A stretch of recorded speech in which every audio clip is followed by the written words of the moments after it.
Well, hello, ladies and gentlemen. Welcome to the Cryptic Premier League, the CPL. I'm your host, Maxman, back again for some epic Vainglory European competitive action. Joined once again by my boy Imperium. Imperium, how are you feeling today? How's life? Dude, man, life's pretty good. Finally, we've got to this stage in the tournament.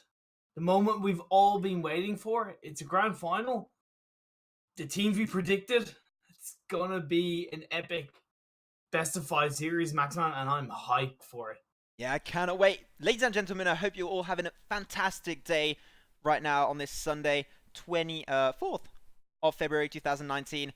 And we are just super hyped to have you guys just come around just for a few minutes or hours, depending on how long the game goes, to come in and watch this epic matchup that's going to be here today. So, for those that were not updated, for those who do not know what is going on today, today is the final phase, the final match of the Cryptic Premier League, the CPL.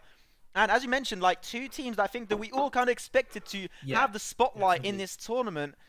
DVI, Divine Vendetta, with one star player that I think that everyone knows and everyone wants to see play today, Mr. Leon. And then when you look at the opposite side, the representatives of the European region for the WSG live event in China, the 5th of March 2019.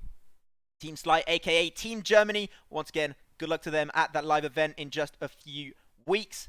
Imperium, what do you have to say about this matchup? How do you feel about this match before we jump into, once again, this is going to be a BO5, but how do you feel about this matchup?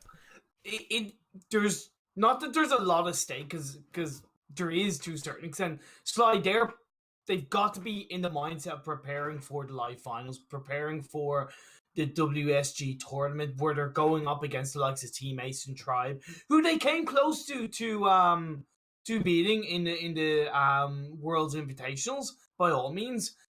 Whereas and they've got, I was thinking about it, like they've got probably arguably the best jungle and bot lane pairing in Europe right now, even in the world, in Tyrus and Hundor. But then you've got TVI, who have easily, like I mentioned before, the single best mechanically gifted Vainglory player right now, and a guy who's able to lead a team from the ashes of death to victory in Leon. It is really Clash of the Titans. It is the two best teams. I'm so hyped. I have no idea who's going to win. My mind says Sly because they're preparing for WSG, but then again, like it's DVI. Outside of Leon, they've also got amazing players like Oswald. They've got amazing players, like Viking, X Dragon, Hegman. It's absolutely stacked. I'm just so excited, Maxon. Yeah, I think that everyone is excited right now. Imperium for Sly once again versus DVI. So we're going to see if the players are ready, and if they are ready, we're going to jump into the draft any second now. Ready, and if I get an okay, we'll be jumping into the draft. Once again, guys, having the game that is bugged, we cannot follow into the draft phase. We just can't see that. So that's very unfortunate, but we'll just have to wait. I will have to speculate. We're going to speculate a little bit and talk about that. But real quick, if the players are ready. Wait. Keanu Nakua. Don't leave the group. Come on. Oof. Bad, man. 2 minutes left. Come on. What's going on? Okay. But yeah, it's going to be really interesting as far as the draft phase. I wish we could see it kind of live, Maximum, because it would be great to kind of get good insight in terms of who the bans are going to be. Obviously, we talk about the general ban. Sanfeng is allowed. I know it wasn't allowed last week, but it is allowed this week to be picked up. I imagine he will be banned along the likes, as well as the likes of Magnus, Churn Walker, and even either Lorelei or Grumjaw, I'd imagine would be the bans. But like I talked about yesterday when Sly were facing the semi-final stage, they're also kind of trying to prepare for WSG. So maybe they've done some research in terms of the meta in the other regions that the other teams are playing in, and where they need to familiarize themselves more to prepare better for that event. So we saw that Tyrus had picked up Fortress yesterday, Maxan. Not common right now in the meta. So that's a sign that they could be preparing for bigger and better things. Yeah, definitely. So I'm just talking in right now with the people in the chat. I don't know if they are ready to actually start. We are ready. Okay, so we have an okay. from both sides. Okay, we're going to now jump into the draft phase. We are ready to go, ladies and gentlemen. Once again, Sly versus DVI. This is going to be a BO5 matchup for the final phase of the Cryptic Premier League. And once again, upsets are possible. I think that a lot of people, I personally, like, I think not I personally, but like, Sly has been preparing for WSG, and you think that they would probably have a lot more training than the members on the side of DVI. So, like, naturally, I think that some people expect the win to go over to Sly. But once again, you mentioned the team play potential and like that like the team that's on the side of DVI, they can definitely take it around. But I think that people might be supporting a little bit more the members of Sly. But once again, these are two epic teams going up against each other. Right now, we are into the draft phase. Once again, we cannot see it because the game crashes when we go in draft phase. So just got to wait and Imperium. Like, what picks do you think might be coming out today? Maybe you're going to see some Sanfeng? We don't know. We could see some Sanfeng by all means. We could see, because how do you get over countering a hero? You have to go against it, right? You can't just automatically ban it because you don't know what is the meta in other regions, like I talked about. And I'm going to kind of harp on back to the WSG live finals that's coming up a good few times. But the reason why is because I just think it plays such an important part to Sly's strategy overall. I don't think there's too many heroes that will be played that will be outside of the normal. I mentioned Fortress. That's not too common right now. You could see a Silver Nail be picked up by Hundor because I know he does play a really good Silver Nail. He also loves Kinetic, but Silver Nail kind of fell back from the meta a bit. Maxon, you could also see a Vox as well. It could definitely be picked up on either side. It's just it's gonna be really interesting. Talking about kind of upsets as well. I don't think any team winning like will be necessarily an upset for the other team. On one hand, we've all got to recognize the individual talent overall of DVI and what they bring as a team. And then on the other side, we've got to recognize that Sly are rated the best team in Europe right now, and they did conquer North American teams at the World's Invitationals last year, and they are representing EU at the live finals in China. So there's huge support on both sides, and it really is either team, whoever wins, will definitely be deserving of that win, Maxman. Yeah, definitely. Like, both teams definitely do deserve the W. Once again, WSG is going to be a really action-packed tournament, and I just cannot wait to see how Sly, once again, aka Team Germany in that tournament, are going to be pulling off their game. I guess they've been training a lot, doing scrims and everything. Well, I have heard that. I've heard from, I don't know how reliable the sources are, that actually they haven't been training that much. Oh. So at least compared to DVI Maxon. So I don't know if that's kind of on purpose or if, because we know how relaxed the guys in Sly are as a team. Like, they're very much like, they don't have kind of like backstaff like we talked about. They're very relaxed. And that can be really positive because sometimes you just play your natural game style, and the guys have been playing so long together that it's kind of like riding a bike. You don't necessarily forget. Whereas DVI, they're generally a new roster, so they've kind of had to practice more, if that makes sense. So it's going to be really interesting. I'm still trying to launch the game right now, but they are still in drafting phase. They're taking their time. Like, no, they're just going for the picks right now. I think the ban's already over. They should be over normally. And they're just going to be taking once again a little bit of time. If you did just join us, welcome. Thank you very much for spending a little bit of your time today to come over here for the final match of the Cryptic Premier League. I'm your host, Maxman, joined once again by my fellow friend and caster Imperium on my side, coming to you from Ireland. And yeah, we're in the final phase. Sly versus DVI. Sly will be on that A side. That means they do also have that priority pick. Maybe heroes like Magnus or Sanfeng or Reza will be going their way.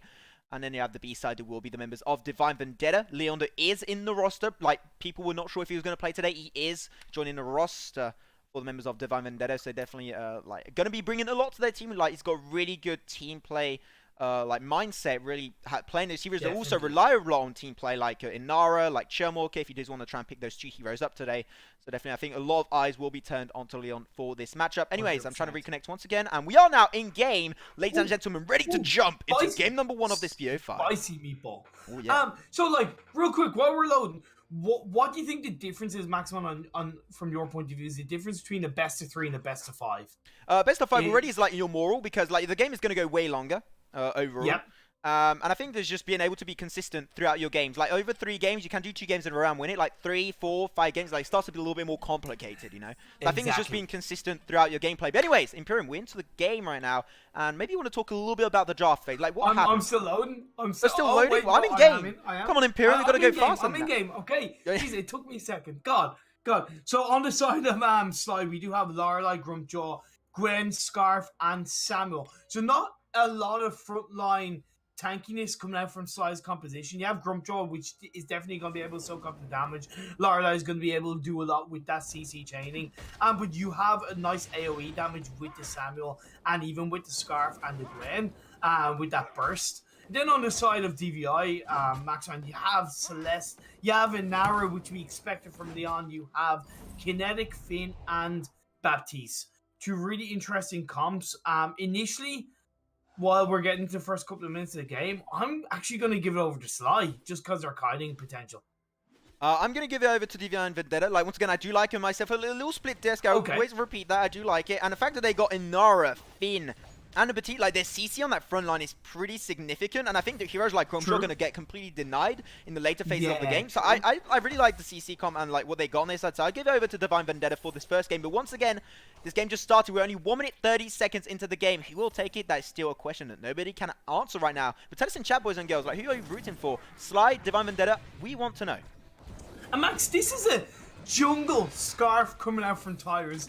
This is the interesting picks we like to see. This is the kind of off-meta. Scarf is definitely meta as a hero, but more so meta as a mid laner. And we have seen Samuel as a jungler with that Drift and Dark, with that great AoE damage, especially when you pick up Frostburn. So to have the role switch coming out from Sly creates a little bit of difference, and let's see how it pans out in the long run. Damn, Bully right on top of Techno JG and Keanu Nako in this mid lane. Poor Mage was able to hit those Helios and that core collapse right on top of Keanu, pin him down, ready to 130 SP. Oh, that Helio Keanu, but a little bit careful right there. He still does have his flask, so he still can trigger it if needed, but definitely want to be a little bit careful about that. So you mentioned just a few seconds ago, this Jungle Scarf. So something really good about Jungle Scarf is that, like, sure, mages are maybe not that meta in the jungle, except for Malene. I think Malene is a really, really viable jungler right now. Yes, exactly.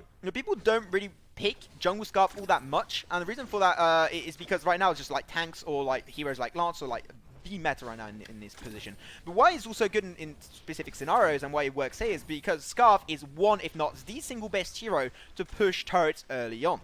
You get that Fan of Flames passive on the turret, you'll just melt it down. If you put down a goop, you're going to shred it to pieces. And that's why if you have a Scarf that's going to rotate between mid, between bot, between top, and then allowing that lane to take an advantage on those turret pushes early on, Scarf makes a lot of sense here. After he's got to make use of it, so far he had one jungle rotation towards the bot lane, getting a little bit of push on top of that Baptiste played by the Joker. So he's got to try and make much use out of that Scarf early on, because that's the power spike of Jungle Scarf, is pushing these turrets, especially in the early to mid game.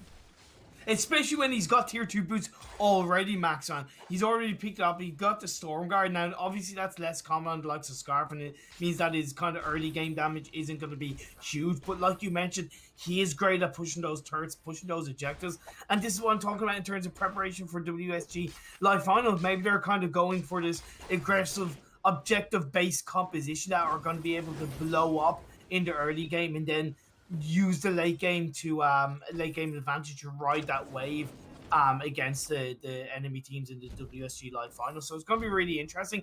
I definitely think the build that's going to be coming out from Joe Maxwell is going to be very much utility. Oh, Joker barely making it out. Getting roasted to a crisp, but still not roasted too far though. Rotation. Farm Leon into the part of the mid lane. Core collapse barely connecting on Keanu, but doesn't make the cut, unfortunately, right there. But Leon, like, making those early rotations on Inara. Inara's not the best ganker until she gets like boots, and also when she gets the ultimate down, she's going to rotate. Leon, he's going for it. He's hungry for kills, but unfortunately a little bit lonely, so he will not be able to follow up. Cannot really re-engage onto Tyrus. Great scout cam placement on the side of sliding that in that bush to make it a little bit easier for the rotations coming out from Divine Vendetta. As I talked about Maxon, I definitely think the build that's going to be coming out from Gunjaw is going to be very much utility based, because he's going to want to soak up a lot of that damage. He is going to be pushed away in the late game with the likes of the Fearsome Shade, with the likes of the stun coming out from the Finn, and that CC chaining that you talked about. So definitely think having that utility base with that second Crucible, with something like a pull sweep that's going to be able just to create that kind of soak away damage, so allow the likes of the Scarf and the Gwen to really do a lot of damage along with Samuel in the backline. So it's all about kind of making sure that you have that balance, Maxon. Yeah, definitely. So right now, I'm just looking at the draft a little bit, like looking at the builds real quick, and I'm looking then at Sneaky. Like, he's got a weird name, so we're gonna call him Shovel Man because of course, like, what else would it look like? You know, like it's a shovel. Of course. And like he went for first item Journey Boots. So that's something I kind of like, even though the like right now 4.0, even 3.10, the meta was completely revolving around those Journey Boots. Like 10-second cooldown when you harass an enemy and hit like damage on them. It's like it's awesome, right? You just got so much mobility, especially when you're a jungler. It's like it's awesome to go for. That's why for Inaro played by Leon, that makes a lot of sense to go for it. But like in this scenario, like, be careful, engage into the bottom of the map on the Tyrus. Oh, he's got the Ordain, he's got the core collapse on Tyrus. He's not going to move. He knows he's going to go down. That's going to be first blood. Going over the way of DVI. And I talked about the CC chain that can come out from that side. And you also mentioned it, Imperium. And I think that's going to be, in my opinion, the winning condition for the members of DVI. In the mid lane, another fight going on as Leon does rotate, trying to get Keanu Nakoa. Solar Storm ripping on through. Crucible used up just in case. And Keanu will barely make it out alive. Now, rotation coming out through a lot more from the members of DVI. So I think that, like, Grumshaw's not a hero that really relies on Journey Boots' first item. I think he could have gone for way better, especially because he's not having the best early game phase. He was getting, like, traded out a lot by Kinetic. I think going for armor or, like, maybe a Spell Sword. Some people go for Spell Sword, even Poison Shiv would have been better than Journey Boots, because also every ability you have is gap closing abilities. You can use it to engage and disengage. So I don't think he needs it. After you can go for Journey Boots, like maybe second, third item. I think for his laning phase, there was way better than Journey Boots. Now he's going to get engaged by Leon. But yeah. 100% agree with you, Max. But let's see how it does pan out coming into kind of, you know, 8 to 10 minute mark of the game. You talk about the rotations coming out from DVI being a little bit better. I slightly expect it because Tyrus, as amazing of a jungler as he is, he tends to kind of stick around Hundor, I notice, a bit more because they work fantastically together. But because he's got Journey Boots first item, first item he got Journey Boots. No, sorry, Halcyon Charge, my apologies. That damage isn't quite there, so he's not able to really take advantage of it, but DVI pulling in. Oh, Tender JJ, he has the block. Leon trying to find the re-engage. Oh, he's able to push him right into the quibble of Hegman. If that's not synergy, I don't know what it is. Poor Mangel's going to be roasted down by a Dragon Breath of Tyrus. That will be a 1-for-1 trade-off in that mid lane engagement. Damn, like that move between Inara and the Finn, I loved it. That was awesome. It was great, but it has that has left Hundor to take out the bottom turret. Going on to the Joker, gets the oh my god, Hundor! Skedaddles away, Max Man. Damn, Hundor, that ace is high, able to cancel out the Ordain animation from Joker, which is really weird. Like, the animation is very short, but he's still able to cancel it out. So not even need to use the Skedaddle there. He does use it to just create a little bit more room between himself and the Batiste. But that was really nicely done on the ace's high timing. Yeah, really well done, and I got the turret out of it. So they're actually looking at objectives. They're ahead in objectives, and they're actually still ahead in gold. They're about 1.5, actually 2k gold ahead. Max, so yeah, the rotations going from DVI have been a little bit better, but when you talk about the goal difference, that's definitely in the favor of Sly, which could pay off when it comes to the late game team fights with those rotations, the 4 or 5 man teams then looking to engage onto the enemy team. With the slight difference ahead, you got 76 CS, but now Leon going in on Techno JJ. Yeah, able to put him down to mid HP. Still, unfortunately, not able to find that like good positioning to try and push him back into Poor Angels and also Hegman. Also, if you guys don't know, Poor Angels is Viking. He did rename. I just repeat it again and again because people might not know who he is. That is Viking. He's playing to the mid lane. Yeah, like they're looking definitely for more rotations, and Leon, like we all know Leon for being this player that always is going to try and find ganks. He's always looking for kills. He's always hungry for blood, and that he's like you can see that he's looking for those rotations. Those looking for the re-engage. Crucible going to be used up pretty early, and that was way too early there, Keanu Nakoa, and he will be yeeted right back by Hegman with that Finn, and giving over the 3rd kill to the members of Divine Vendetta.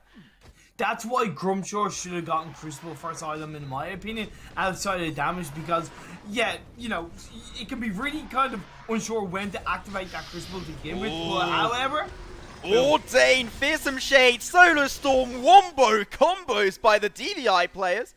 Those sneaky. What are you doing? Sneaky, not really taking a sneaky route in that one right there. He's just going to be a gun into middle of the fight, taking a little bit of chip damage, procs the pulse sweep, but that's going to be forcing then the members of DVI back, not really feeling confident to pick that fight, especially against the Grumshaw. Like, Grumshaw is once again a hero that can easily shut people down, and especially if they're low HP, because he can soak up so much damage because of his passive and dash out almost, like, also a lot of damage. He has that pulse sweep, he has natural defense, so, like, they were just not ready to overcommit to that and just let that one slip away, but still, they want to fight, so that's still another rotation, another fight going the way for the members of DVI.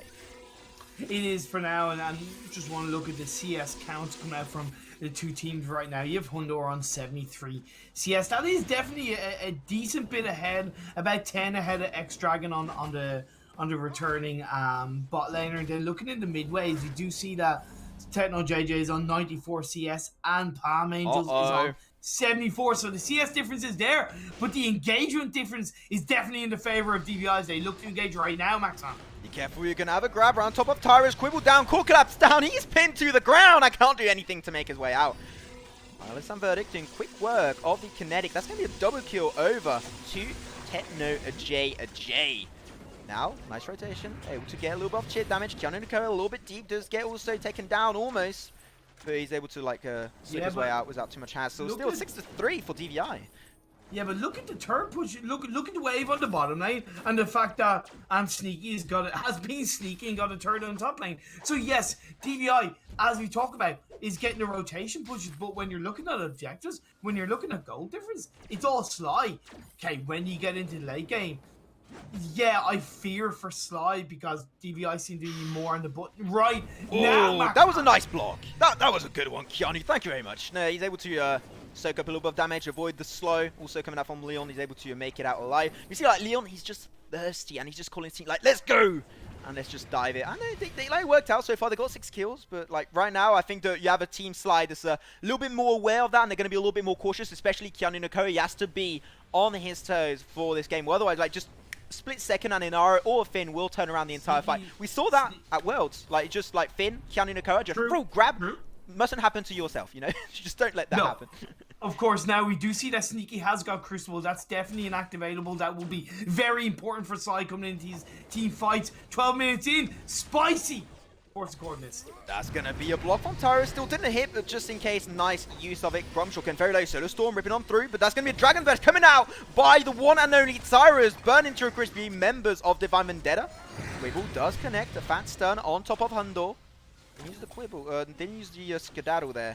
Still, they're able to push back members of DVI. Now we have fully pledged 5v5 team fights. This game is not relying entirely around rotations. Slowly but surely, you've seen the members of Sly, like, coming on top of these fights, having that synergy, really able to come out on top. Now Techno is going to take the role of trying to push back the members, but now they're ready. They see the ghost ring pretty low, and they have to commit. Who will secure the objective? It will be secured by Tyrus with the Scarf, with that Spitfire. Core Collapse taking down the Lorelei. Grumshaw a little bit too deep right there, unfortunately, and he's going to be going down for his sins. Techno, Undor, Tyrus, 3 members remaining. Sly, Tyrus pretty low, so he's going to be going back to base, but still, that's a win in my books for the members of Sly. Of Team Germany, as they're able to get that global objectives. And it's just going to be on the main carries, which is what you want. Like, don't really care if the support or the Grumshaw doesn't have it. You want it on those weapon and CP carries to take down the global objectives now. So definitely still a win in my books.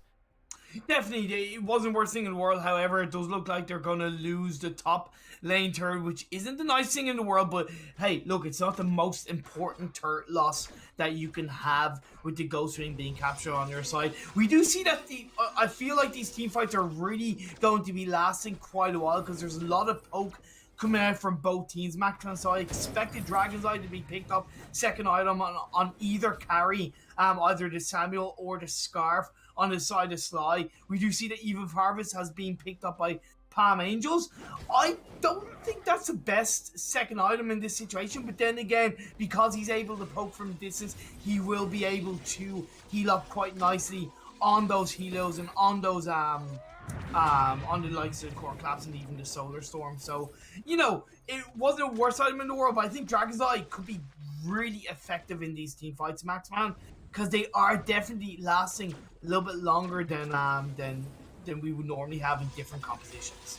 I think that here going for like more burst would be more interesting than going Dragon's Eye, but still like burst can work. It depends on what teams are looking for. Engage round top of Keanu Nako is going to be split out. Or then going to be used up. Nice Crucible, but he's not going to be able to make his way out of that one. 2 Crucibles used up for the members of Sly.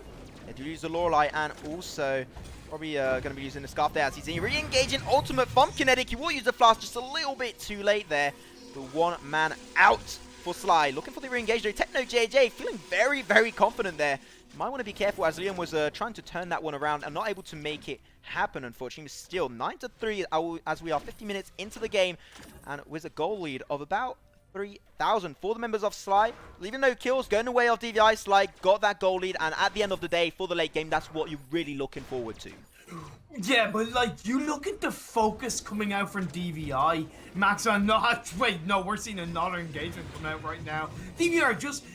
Every chance they're getting, they're engaging hard, and they're pushing Sly back a little bit, putting them under a bit of, you know, pressure, but also not being sure of where the positioning is. Cannon Co's gotten caught out a little bit too much. We could see the same coming out from Tyrants as the engagement comes out on DVI. Here's some shade going to be used up. Cannon Co are going to be really on the back foot in that one, Imperium. Block going to be used up. They do have, though, Grimshaw diving on through. Does get the stuff on top of the Batiste. Not really one of your main targets, but still valuable target at the end of the day.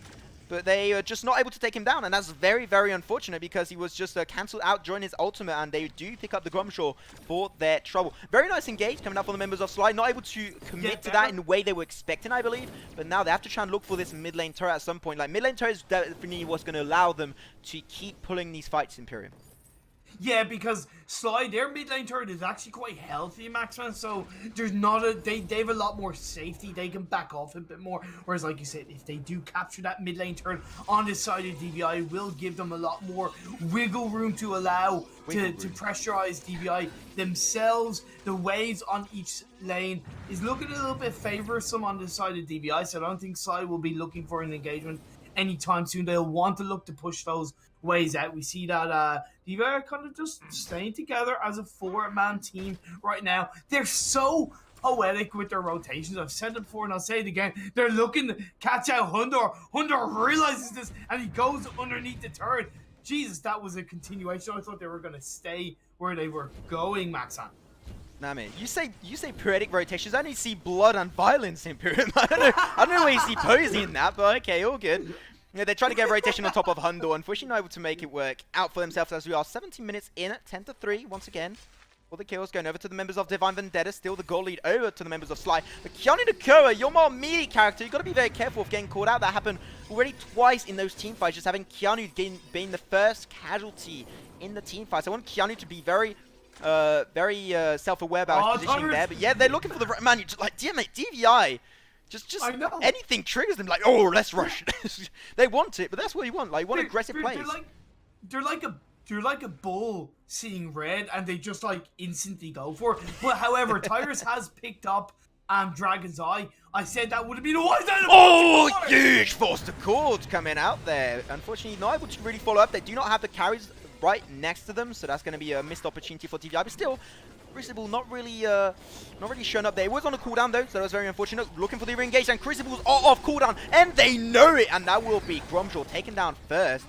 You get the Oblivion blocked out for the members of DVI. Solar Storm doing chip damage on top of this Samuel. Now Samuel looking for that re-engage. Dragon's Eye Scarf. Dragon's Eye stacks for Scarf up at a very high point of 15 stacks, but he's unfortunately not able to get in range to just burst down the enemies and just roast them to a crisp, which is very unfortunate, man. 15 stacks on Scarf is insane. You could just destroy the enemies.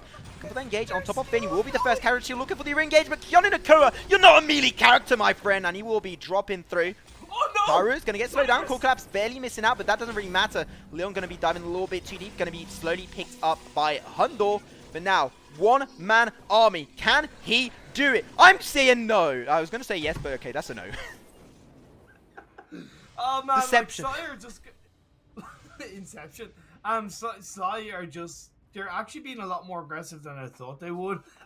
Even when they're kind of losing the team fights, they do kind of turn it around somewhat in their favor. I think the Dragon's Eye is a really good itemization coming out from Tyrus, but I think you should sell the Stormguard banner and use that to get more crystal damage, because that's really affecting him. That itemization, so it's taking up a chance for him to pick up more damage, which he does kind of need. The first burn item that's coming out from Techno JJ is doing a lot of work. Cannon Okoa, though, his position sometimes, Maxman, has been a little bit off kilter, a little bit outside of the rest of his team. Needs to just stay a little bit more tightly knit together, a little bit like DVI are doing in these team fights. Broken myth. Keanu Nukoa called out. Once again, Keanu Nukoa going to be the first casualty of this game Imperium. Doesn't seem like he's able to really deal with that amount of engage, and they just can't peel themselves out of that one. Now it's 4v5, and right off the bat, DVI, they're going to go for the opportunity to go for this global objective, for this Black Claw, or as professional casters should call it, Ghost Claw. And they're going to go for it. Oblivion going to be missed out. Yeah, used a Crucible though. Core collapse around top of this Scarf. Going to be the casualty right off the bat. JJ trying to make his way out of that one, trying to wiggle his way out of that one, as you mentioned earlier, Imperium. I'm going to use that word, wiggle. I like it. I don't know why. It just feels weird. Now they're going to go for this first mid lane turret. They do pick it up, and now they're going to go once again and shift their focus to this Black Claw. I know I've said it already, but man, just the focus that DVI have is so brilliant. Like, they just know who to target. They see, and like I said, I know Keanu has kind of gotten himself caught out once or twice. Tyrus has done the same, but DVI, you talked about, they're just chasing blood. They see it, they go for it, they hunt the enemy down one by one, that's exactly what you should do, Max, and they're just being so brilliant on their executions that it stopped. The goalie that Sly had, it's kind of pointless, if that makes sense. Yeah, definitely. Dragon's Breath going to be used very, very early on by Torres. I think that's more of a way to force back the members of DVI. This route does go down on top of Palm Angels and Leon. Not able to follow up on that, unfortunately. Will the turret go down? I don't really think so, Imperium. They are able to shut down the Black Claw just barely before losing their first mid lane choke point turret.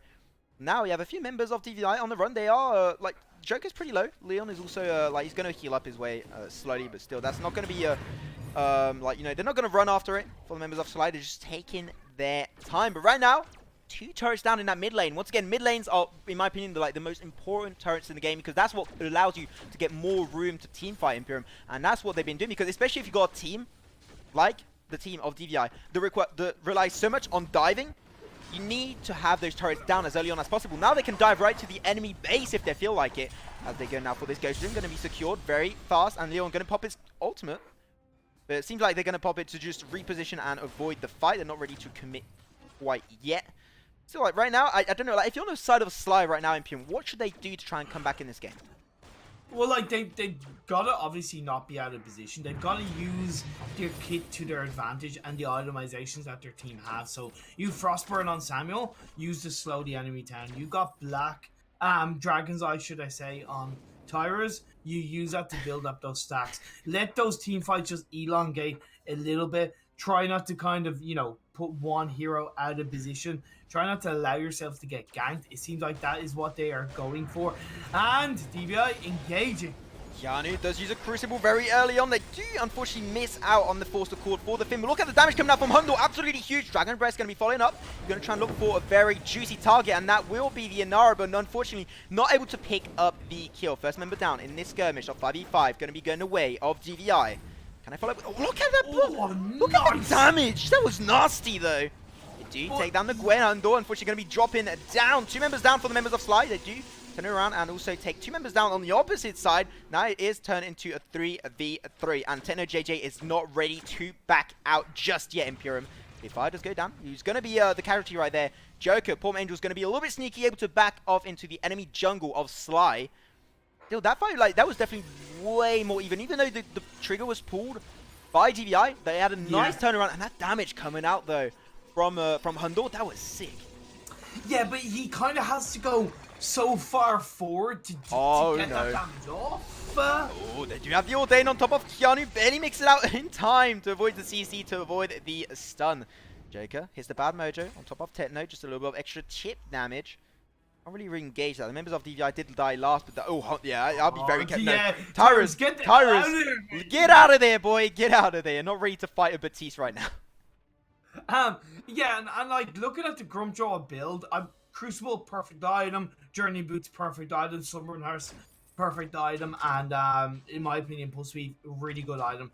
I would like to have seen another fountain come out from the Grumpjaw essentially become a second support that would have allowed that team-wide healing, which is so important. However, DVI engaging now once again, Maxman. Stolen by X-Dragon, able to take that CP buff for himself. What's the court? Oh my god, that's a very, very valuable target. He's able to just run out of it without too much of a hassle. He does have his boots up and available. Not journey boots, did go for the House and Chargers, so still they are going to be on quite a long cooldown, but you'll have them in a few short seconds. Now you see, like, I got the impression that Sly are definitely a lot more aware. They're trying to fix that issue of being out of position, and they've been really good about that. They did that last game, and it definitely turned around way better for them. They've just got to try and be a little bit more consistent on that positioning issue. They do, and you know, we're getting to the point where we're getting to kind of full builds from both teams. Sly are looking to be sneaky with this Ghost Wing capture. I think DVI have a bit of an idea, but they are split up, Maxman. So could we see Sly look to use the Ghost Wing to bait them into a 5v3 team fight? However, could be too little too late, Maxman, because now we do have the rest of DVI joining up with each other. And what was that? That was a bit of a, I wouldn't say that was a fail coming out from Sly, but I think a certain level of fear. Hyun Nakua, use your ability. He's not using anything. Finally, thank you very much for that splashdown. He's going to be completely taken out of position. He does ult himself. There's some shade. Does go down. Solar Storm ripping on through, taking down Grumpjaw. The members are quite low HP. And look at that Dragon's Breath from Tyrus on this scarf doing quick work of the enemies. And now he's just melting enemies one by one. Techno JJ picking up the last kill. Well, last kill actually might be Leon. Last man remaining. Can he make his way out of that one? Does use the block, does use the flask. And I think that's going to be a kill, and that's going to be a turnaround, and Ace going over to Sly.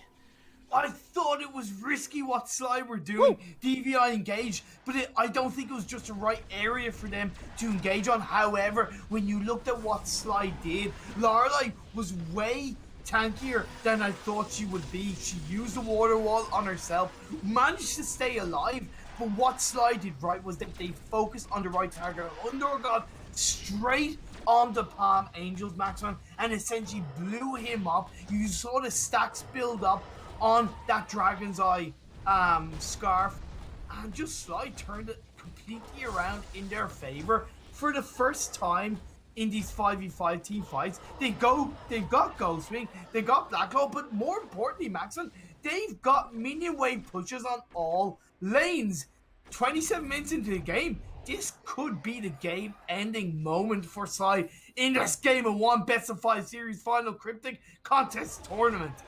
Yeah, and also this Blacklaw is enraged and looking for blood. He's going to go for this second mid lane turret. Force of Call going to be blocked out. Nicely done right there. I want to see more use of the splashdown, Hyun Nakua. Seems like he's not spamming that ability like a Lorelei should. And also he has a lot of energy, so he can't really go for it. I want to see him make more use of this Lorelei pickup. Fish food connects on top of X-Dragon. Core collapse on a very valuable target that is the Scarf. They're not able to follow up on that one, unfortunately. Not able to find any kills. So the Storm ripping on through, doing a little bit of chip damage on top of Hundor. There's some shade actually, able to peel quite well for their team. And they're going to be taking down the Armory. And Tyra's ready to push back the enemy team. Crucible will be used up. Oh no. Nice. Ace is high on top of Leon. Hundor being very lively. He's getting straight to business. Look at that 500 basic attack damage for Hundor. They're going to be using 2 members, and Hundor just... Is he looking for the pentakill, ladies and gentlemen? I'm not too sure, but definitely that will be the Vein Crystal going down. Quadra kill for Leon. Secures the ace, and Sly going to be victorious in game number 1 in this BO5 in the Cryptic Premier League. That push, I said it was going to be the last fight push coming out from Sly. Man, could you say this is why they are essentially regarded as the best team in Europe? They play the game to how they play the game. Like, DVI looked, I said it, they looked really poetic, but they also looked so aggressive in their rotations. But where they got things wrong was they didn't really take full advantage. Like, the mid lane turret really wasn't executed on the side of DVI. They got kills, but they didn't get objectives. And it's great getting kills by all means, Maxman, but if you don't really capitalize on that, throughout the whole game and kind of snowball it, you don't really extract the most out of that situation. But Sly, like, they had such good build pass. I said Fountain would have been really useful on Sneaky, but he soaked up so much damage in the end that it just paid off. And you saw Hundor, who was relatively quiet most of the game. We didn't really talk too much about Hundor on this Gwen. It was kind of generally about Techno JJ and Tyrus. But in the end, he just focused on the enemy team so hard, got that quadra kill on that Black Hole push. Game-changing plays coming out from Sly. They secured it in the end. But this is only game 1 in the best of 5 series. Hopefully DVI can capitalize on their aggression in game 2 and make this just a little bit spicier. Yeah, I think we want more spicy action once again. If you did just join, welcome to the Cryptic Premier League. I'm your host, Maxman, joined once again by Imperium. We are so far in the final phase of this tournament. Sly versus DVI. So far, Sly having the lead with 1 game up their sleeve. Can they go 3-0? Maybe. I think that's what they're looking for, definitely. But DVI, they are here to try and put a stop. And they put like a few times members of Sly on the back foot, definitely a little bit unsure of how they were going to actually pull off that game. So still, congratulations to both sides. Now we are ready to jump once again into draft of game number 2. If you did just join once again, thank you very much for coming here and spending a few minutes or hours of your day with us today. Really appreciate that. Myself, Imperium, and Nilas Redney that did organize the tournament. Thank you very much also to Nilas in the chat right there that did put this up together. And also thank you to you guys for watching. That's the most important part. Okay, so we're now into the draft phase once again because of the bug in 4.0. We cannot watch the draft. I've got to repeat it again and again and again. Like buttery smooth experience. We are used to it by now. But Imperium, draft-wise, do you think we might see any tweaks, any changes? I hate to say it, but I don't want to see an Ara being played anymore. One Jungle Chelmuk from Leon, maybe. Yeah, you know what? It's kind of like that's all I've seen from Leon, and I know he's not that he's a better player, but he's not a one trick. So why why put yourself in that just kind of why? Just why? Just why? But no, really, like Inara is a great hero, but I just think there's better for different situations. He kind of got blown out of the water late game in terms of not being able to soak up that much damage. DVI didn't really. Here's the thing, like in my opinion, DVI didn't really make any mistakes. They just lost the team fight in the end, and Sly kind of picked up on where they needed to. Like DVI's focus in the early and mid game on the right heroes at the right time was just phenomenal. Like I mentioned, they just didn't really capitalize on the objectives. I just would like to see something mixed up in terms of their draft and maybe a bit of a tankier jungler coming out from Leon, but who knows? I think Inara's pretty tanky. I like Inara. It's a really good team play based hero. Yeah. But so what I really liked in that game also was the members of Sly. Even though they were behind, like we had a few, I think it would be a mistake to not kind of point this out. Is that we did have Keanu Kerr kind of struggling at some point to have that impact in a game. And I think that two things like already positioning, but which he did fix, and that's what we're expecting from these high level players. If you do a mistake, try and fix it, and if you can fix it during the game, that's even better, which they did do. And after the late game, they put it off really nicely. So that's Sly for you guys, and really once again, nice place from them. But after that, it's especially something I got to praise DVI for that game. They would force out the Crucibles every time using like Force Accord, Fearsome Shades. And when the Crucibles were out, because early game you had like 1 or 2 Crucibles on the Gromshore and the Lorelei. When that was done, they're like, okay, now we can commit and get an Ordain on a very valuable target. Most of the time, it would be Tyrus on the Scarf. They would be able to shut him down quite efficiently. That was really nice place from them. But late game, you had 2 Crucibles on Grumshaw, on Keanu Nako, and every single carry, the Samuel, the Gwen, and also the Scarf, they all had their personal reflex blocks. So like AoE, CC, Keanu, going to be blocking that out also with Sneaky on the Grumshaw, and then everyone else had their personal reflex block for the Ordain, for the Core Collapse, for everything else. So late game, that really showed they were able to like get out of engages, and they were just able to peel a lot more efficiently, which they couldn't do early on because they didn't have that block like into the mid game really. I think they probably maybe should have gone for that block a little bit early on, but like late game, once they had it, it was game over at that point. So still, once again, congratulations to game number 1 going over to the members of Sly once again, aka Team Germany. They will be representing the European region at the live event in China early March 2019. Going to be insane once again, guys. I hope you do support them and give them a little extra push for them to take the W in that tournament and maybe make EU proud. And once again, EU is better than NA, so we can expect a lot more from Sly. I was just going to say that, man. I was about to say EU over NA. But like you touch upon one thing that is so important is, Sly, they really evolved and adapted throughout that first game, especially Keanu, but even Tyrus as well, and Hundor, they just really evolved. There was a kind of consistently kind of changing and doing what they needed to do.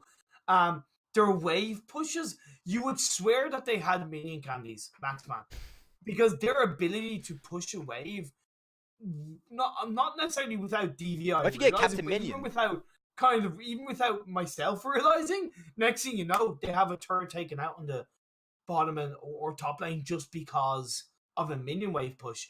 And that's kind of what Sly had to do, because they recognized that DVI were rotating hard as a 5-man team, and Sly managed to push a wave without getting caught out. And that's exactly how you kind of counter an enemy team. You look to do what they aren't doing. And that's exactly what DVI weren't doing. They weren't really focusing on the wave. They were focusing on taking out any member of Sly that they could at any point. And it was just, adapting, evolving, using, playing to your strengths and getting the W is exactly what Sly needed to do. And yeah. it's like the meme, like, evolve, adapt, overcome. I don't remember. Is that the meme? Adapt, overcome. No, I think it is. I'm not sure. Oh, trying to once again enter to the game. I'm going to wait. Draft is going on. And we'll try to wait and see if we are into the game. I'm loading into the game. We're loading into the game. Oh, perfect, ladies I'm in the game, man. You're already in the game? What the hell, man? I'm loading. I'm loading. Get on my level, punk. So looking at the process while you're waiting to load into the game, on the side of DVI that are on the blue on the left hand side of this game, you have Batiste, Finn, Kinetic, Reza, and Samuel. So a couple of heroes are the same coming out from DVI. And then you have on the side of Sly, you have Celeste, you have Inara being played by Tyrus. Anything you can do, I can do better. Under picking up that weapon power Adagio. Tony, your boy, Maxon, is being played by Sneaky along with Lorelei Connect from Keanu and Nicola. Once again, those are some digestible compositions from both teams. Maxon, what do you make of it yourself? Well, already, I'm happy to see Tony. I just got to put that out there. I'm really happy to see that. Even though Tony's one of the most bugged heroes in the game right now, I think he is the single most bugged hero in the game. His taunt just doesn't work. It just 80% of the time it will work, and then 20% you'll just taunt someone and they'll just walk away. Say I don't care. So Tony is really cool. I hope that we're not going to see bugs on this Tony. That would really, really suck for other members of Sly. But still, the compositions on both sides, I really I like both comps. They're decent. I think that I'd have to give it over once again to the members of DVI, even though they did lose game number 1. So I was wrong. But I once again, they got the Finn, they got the Batiste, and I'm a huge fan of CC focused comps. So I'm gonna go with DVI this time around once again. I'm gonna go with Sly simply because Hundor has Adagio, and Adagio is one of the longest ranges in the game, and he's going to be able to do so much poke, and that heal is still going to do a decent bit of work. And Sly, they know how to adapt their game. They also have Techno JJ on Celeste, and that's one of his best heroes in Vainglory, Maxon. We've seen him pull out some absolutely fantastic plays on that Celeste. I expect those Helios to absolutely rip through the enemy into the late game, and it could put the likes of Hegman on that Finn under immense pressure. So I'm personally, I'm going to give it over to Sly myself, and just interesting to see how these team fights play out, but you've got to recognize that Leon is...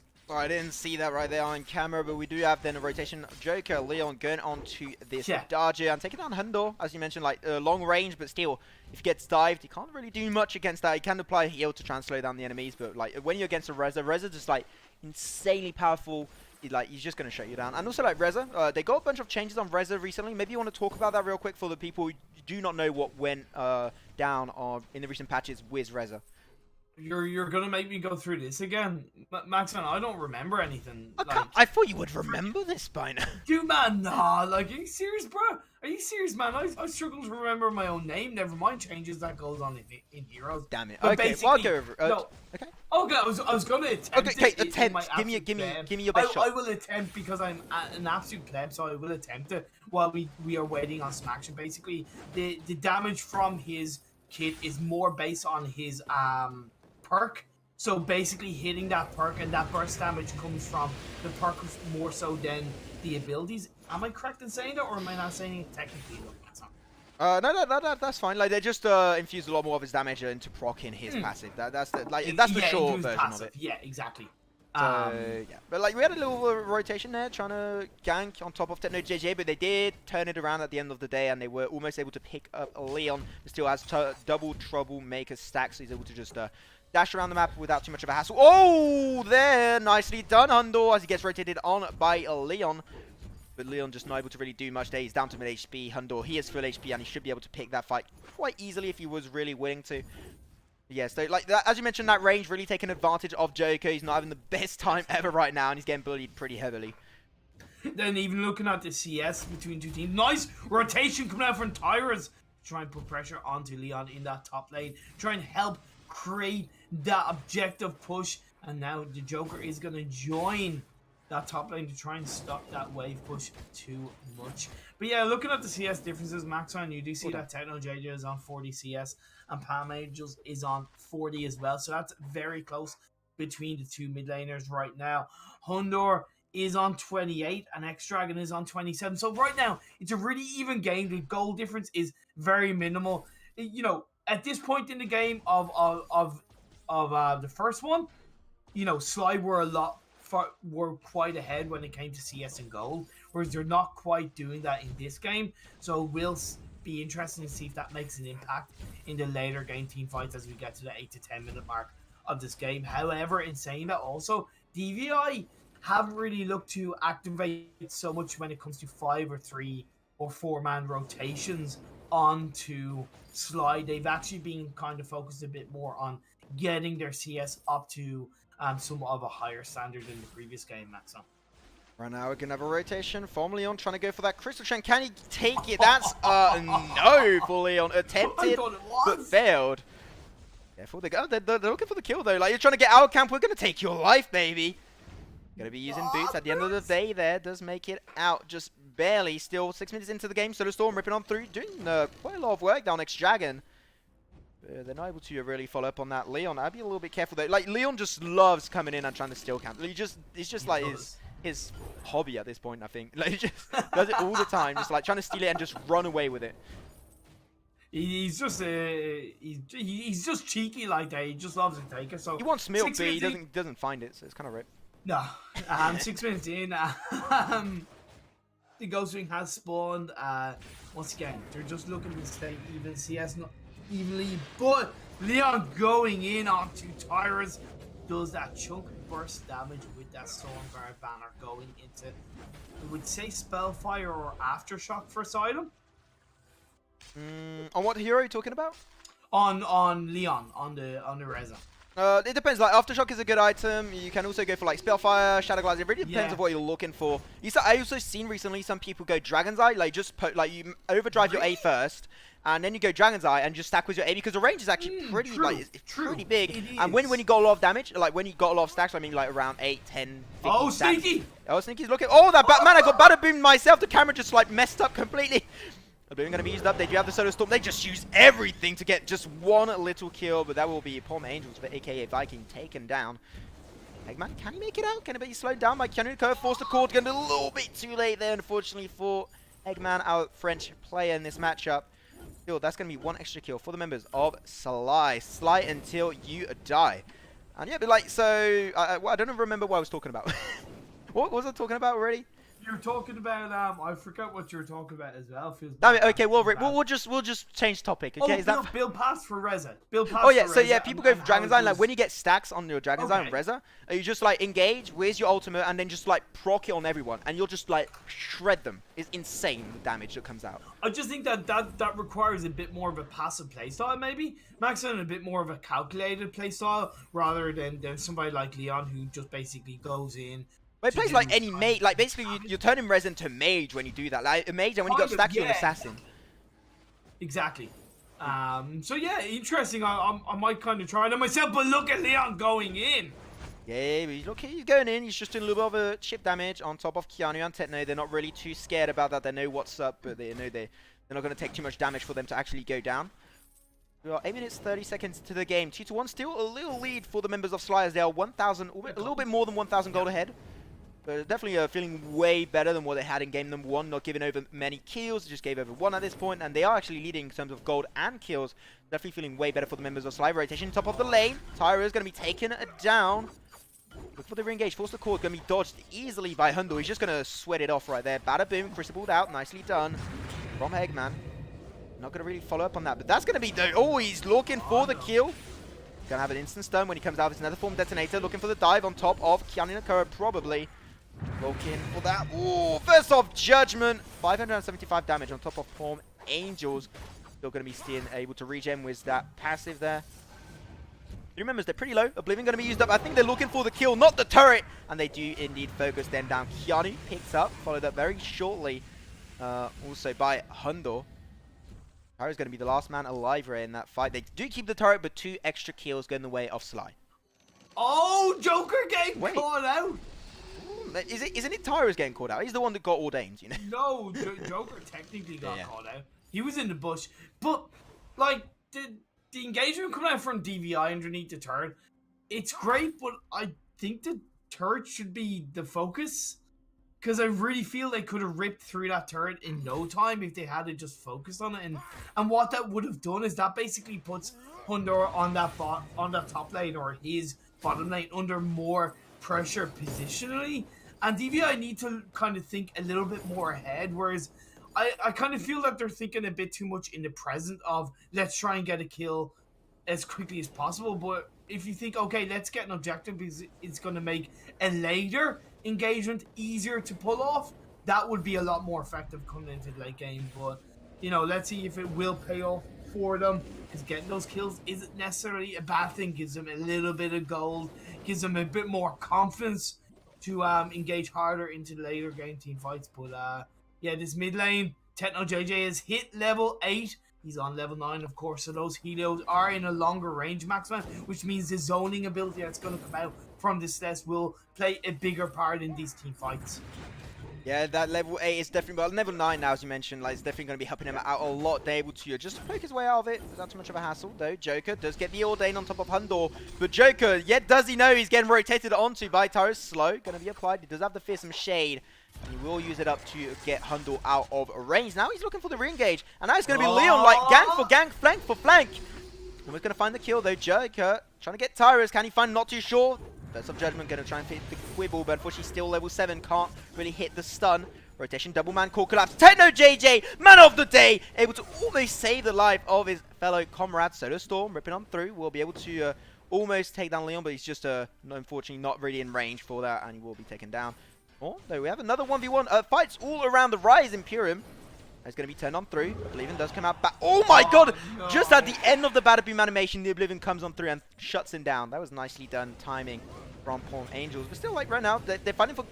trying to look for kills, finding a few opportunities. Definitely not as aggressive as a game as we had in game number 1 Imperium. They're just taking their time, and I think that, like, both teams are going to have huge power spikes when they hit that late game.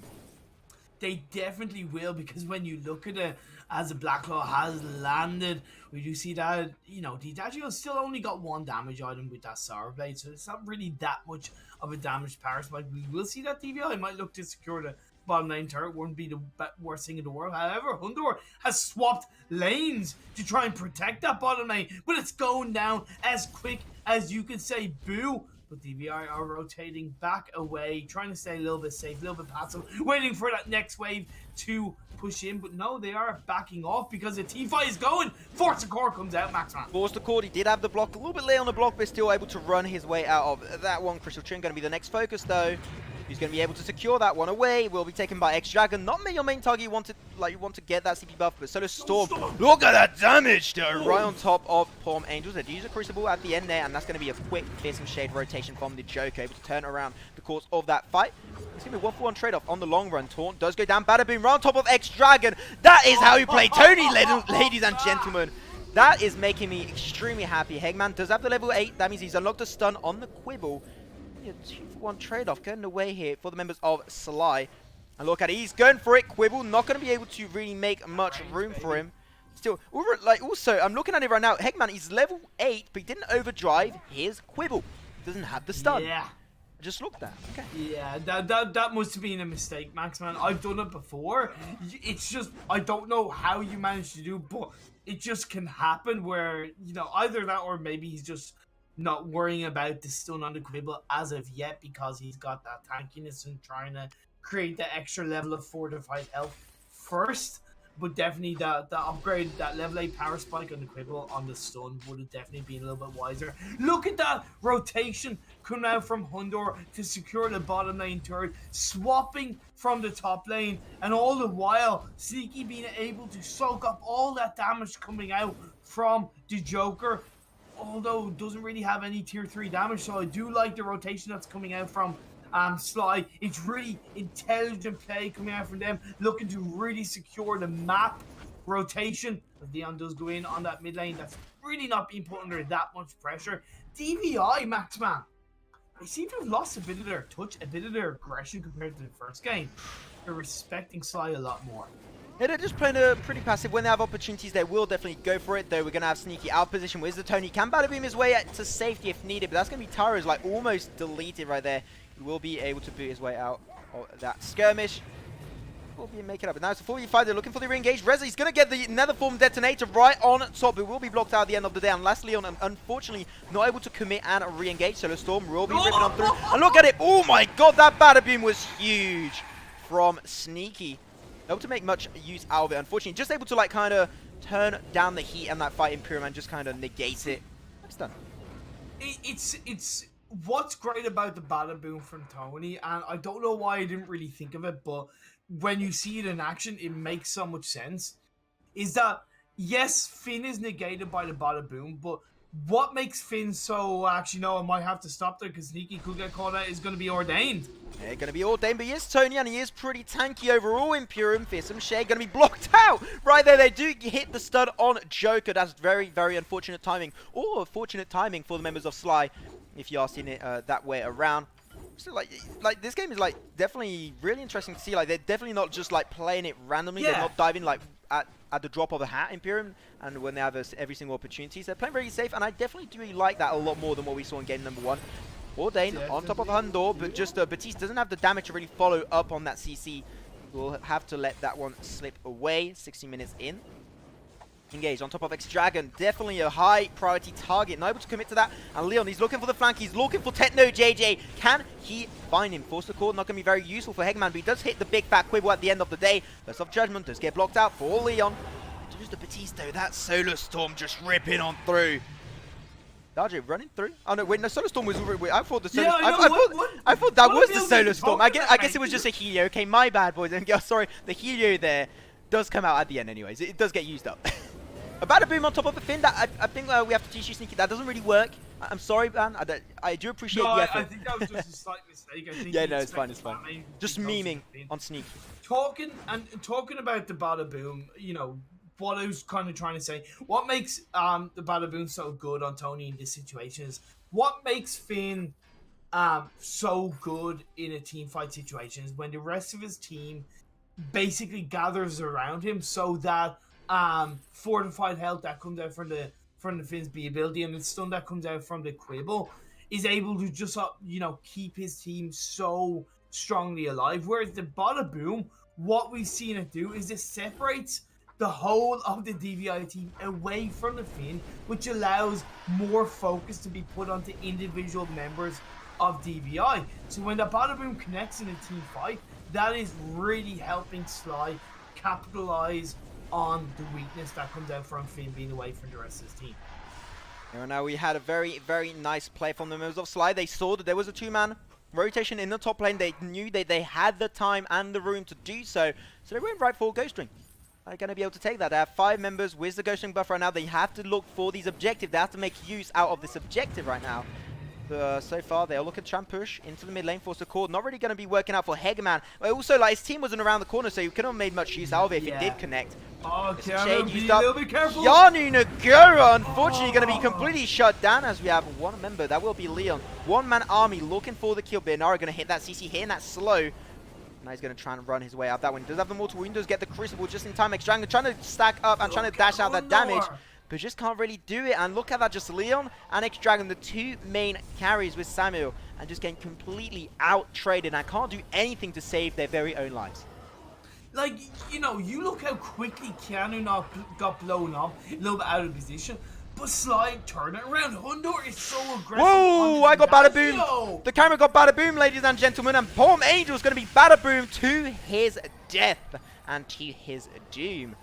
An extra kill, 11 to 10 for the members of Sly. Man, seeing Tony play like this is making me so happy. I can't even contain my joy. Is it making you wet, Maxwell? This is a PG stream, Imperium. Is it making you moist? Okay, no, they're going to now push for the Black Claw, push into the mid lane. They get a second turret. Now looking, and damn, you bamboozled me with those comments, Imperium. Thank you very much. I don't know what to say now. Todd connects on top of Joker.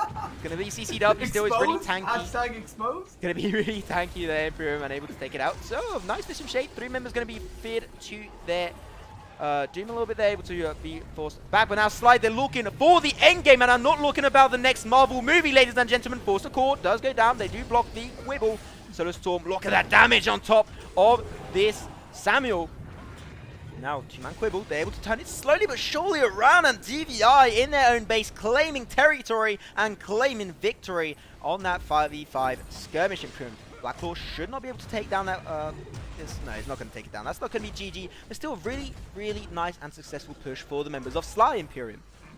Well, you know, they got the armory, they're about... No! Don't tell me they're not going to get the top tier. Okay, either way, that top tier is basically dead. It was a great push. Was it worth the deaths coming out from Sly? Yes, 100%, because the death timers isn't that high in the 20-minute mark, Maxon, so you're able to be a bit more aggressive and afford to lose your life.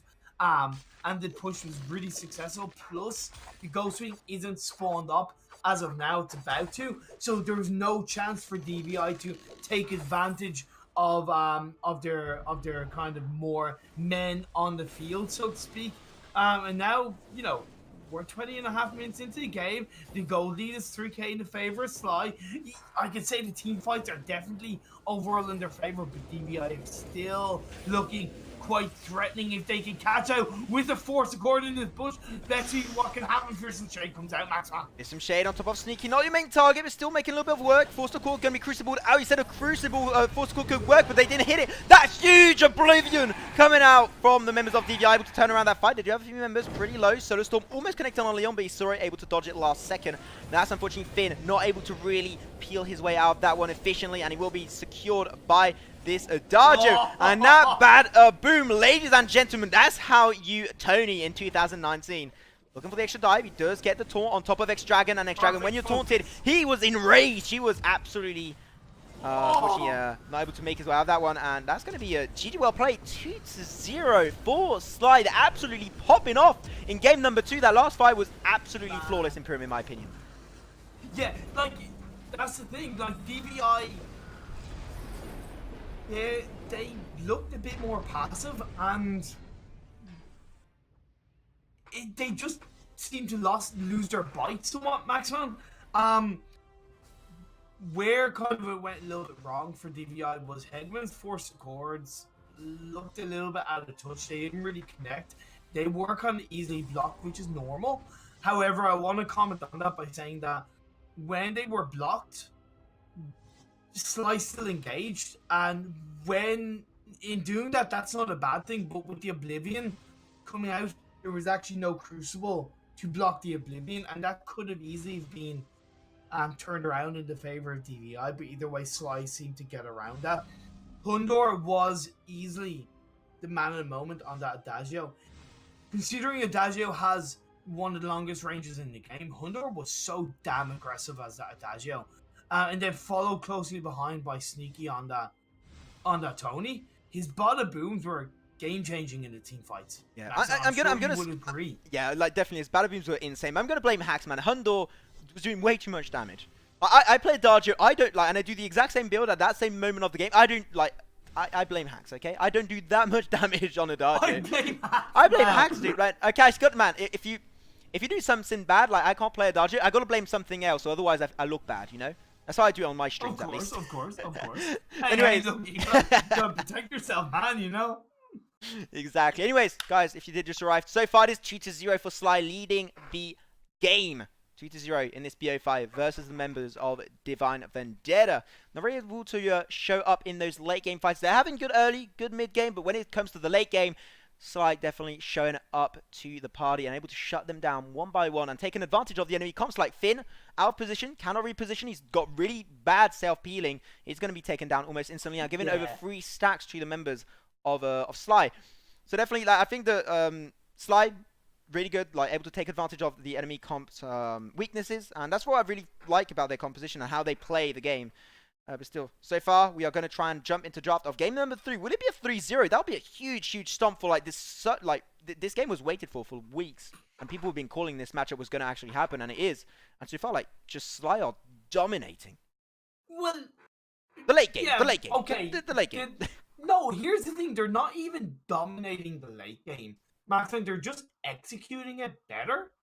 And when you do it, when you execute it better in the late game, you essentially ramp up the objective focus because you're able to take advantage of the death timers that's coming out from the likes of Sly from DVI, should I say. So it's like they're just executing it better. They're not necessarily dominating because I really feel that DVI could have gotten back into that game. But yes, Sly just looks so strong. I don't think Finn should be a hero that DVI should pick up again. He just seems a little bit out of touch on the composition that DVI want to go for. Maybe something like an Arden or Catherine, somebody that's going to be very mobile. Maxon is going to be able to really synergize maybe a little bit better with the likes of Leon in the jungle and put that more pressure, because in my opinion DVI, they've kind of got nothing to lose, so they should go for the most aggressive comp that they can. Look to shut Sly down from minute 1 and then snowball as quickly as possible. Yeah, I think that would be really interesting to see that actually come out. So I'm just checking right now also into the draft, because I am Mr. Producer Man and Caster Man and Host Man. I'm doing everything right now, so I gotta keep eye out for everything. Sorry for that. And so far we are waiting. Apparently they asked for a few minutes on the side of DVI, so we're just gonna wait for them to be ready to come out. Still, Imperium. We didn't see the draft phase. Like you guys know, like we can't actually see the draft phase. We don't know what's going on in the draft phase. So we haven't seen the bans, what was taken away. We haven't seen Magnus. We also haven't seen San Feng or Yates so far. So I think those are 3 priority bans that got taken away. But I would really like to see a San Feng or Sung Feng or Seng Feng. I don't know how you say it. I'm not like. I say San Feng. It's like in the hero spotlight they say like it's Sen Feng or Sung Feng or something like. I'm not 100% sure. You guys tell me in chat. You guys probably know better than me. But yeah, so I would like to see one game picked up, but like, man, San Feng, like, what do you have to say about this hero right now in 4.0 Imperium? Why doesn't he get, like, where's he getting banned or picked? Because his fortified health is so disgusting. He's like Rhyme on drugs. Like, it's just, he's so tanky. Now, can he be shut down? Yes, I can think he does. But even level 1, like, he does something like 400 or 500 damage on his B in early game, which is just disgusting. It's like a mini Magnus ult. His ultimate just it's like the Adagio's ultimate Judgment. Versus Judgment on cocaine, because it ramps, it drags people in. Hey, PG stream Imperium, don't talk about it. Hey, look, don't do drugs, kids. But you know, his kid is just so strong that it's instant ban.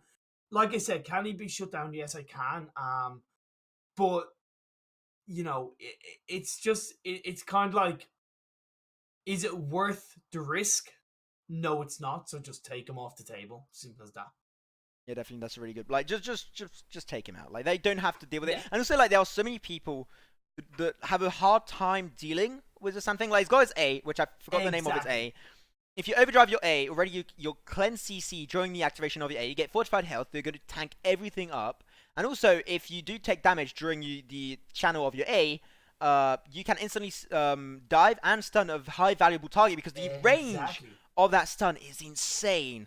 I think it's just like maybe like the same range as the Heliogenesis, maybe like 8-9 range, which is huge. And he's just able to dive on a high value target, hit like a stun that lasts like yonks. It lasts so long. It's like the Morgana of Vainglory, like that. You just get stunned by a San Feng, can go and take a coffee, come back, and you'll still be stunned. That's how long the stun is. And also, like, you know, with his A at max range, like, or sorry, His yeah, B. at max range, when you overdrive his A, you know, he ignores negative effects for a short duration, which is basically like a reflex block.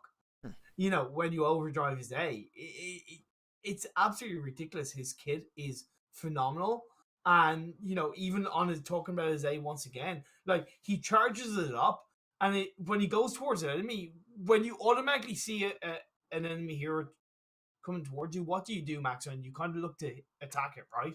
To try and push it away. But when you attack the Sanfeng and he goes onto you with his A, it stuns you. So it's kind of like you don't necessarily know what to do.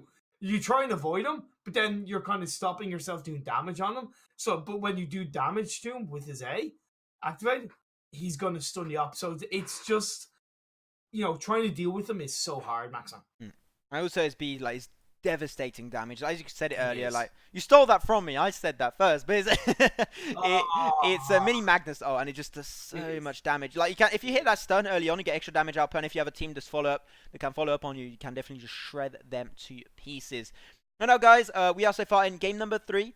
Well, we are entering slowly game number 3. Once again, the game is buttery smooth, as we all know and love, on Vainglory, and we Yeah, cannot baby. see the draft phase, so we just got to wait until we are actually like loading into the game. So Sly going to be onto the A side, B side will be Divine Vendetta, and so far so good for Sly, as they are kind of maining this game 2-0. I was going to say 2-1, 2-0, and it is the BO5, so that means that it can be 3-0 for Sly, but still, we know DVI, we know all their members, and I know you guys love a few of their members. Thinking specifically of one, I think I don't have to say the name. You guys will surely suss it out Yeah. instantly. Oh, don't say it. But they can definitely win the game. Like they can definitely take they it home can. and go back 3-2. It is possible. We saw huge comebacks in WHB, like Of course. WHD specifically, like in Canada, in Europe. Huge upsets. Once Hmm. again, well, upset. I don't like, as you say, it's not really an upset. They can just take it out because they got like really highly skilled players on their side. We're just waiting right now to jump into the game, That's and we it, like like, you know, like actions are better than words from us. yeah, action. It's like then it's like I said, I don't think there's an underdog team in this situation. Both teams were expected to be here to get to this point. It's just a matter of the better team will win in the moment. History has said that it's going to be Sly because um of what they've done in the EU qualifiers as Team Germany, and the fact that they're preparing for the WSG live finals, like we've talked about. However, DVI have, like you mentioned, Leon, they have Palm Angels, also known as Viking. I think nothing against him, but I know he took a bit of a break from the game. I don't think Hegman is as impactful as a captain as Oswald is right now. So I think that's kind of going against him, to be honest, Macron. Um, but you've got X Dragon, who is an absolute phenomenal bottom laner. They just need to put it all together and look to shoot side down in the right areas, i.e., Techno JJ and Hundor. Take them out of the picture, and you give yourselves the best possible chance. Nothing against Tyrus. So I'm also reading the Twitch chat, guys. I'm following what's going on, and I see Keith, you're asking why we're not into the draft, because the game crashes on iOS and Android. Like it crashes for everyone if you are spectating the drafting phase. So we cannot see it. So we just got to like let the draft go, and when they enter the game, we can enter the game with them. So we just can't see. It's very unfortunate. We can speculate, but like we just can't do anything against that. They have to hotfix it, and it hasn't been hotfixed yet. It's been like a week since that bug has been live. Have you actually, on the side note, have you reported it to Vainglory? Everyone's reported it. I think I have to send a report. I didn't send it, but like I should do it, to be honest. Okay, that's my bad. I should send a report, but I think like you it's really should. general knowledge, to be honest. I think that they know about it, but also I talked Yeah, about it. so I you talked about think- it to Sonata on my own stream, so I think Yeah, it should no, be bro. taken care of. But like once again, Sonata is not the main person that I should like say it to, because he's a dev. You know, he's like he doesn't do like that part. Doesn't take the Yeah, bug exactly, inputs. exactly. Anyways, It are was we in like- it game? was like- How's the draft going? Oh, I'm Well, waiting. I'm waiting. Are we getting into the draft? Are we not getting? Are we getting into the game? They are still not into the game. We are waiting. No, we're still going through draft. Obviously, they're taking their time, especially DVI. You know, because it is match point, so to speak. It is one more game for Sly, and they will capture this series 3-0. I definitely think it would be a bit of an a bit of a devastating loss from DVI, a little bit.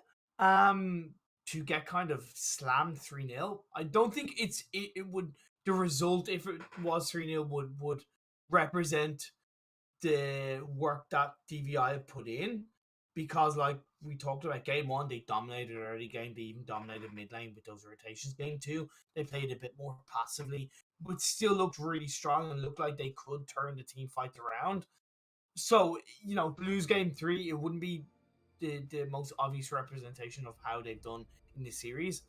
But if you can't get the job done, Maxman, if you can't finish the job, kind of that's it's all about taking out the vein crystal at the end of the day, and you've got to look to aim to do that. So, aim for the future, so to speak, and kind of look to create a situation where it's going to benefit you later on in the game. And I think that's where DBI need to also target.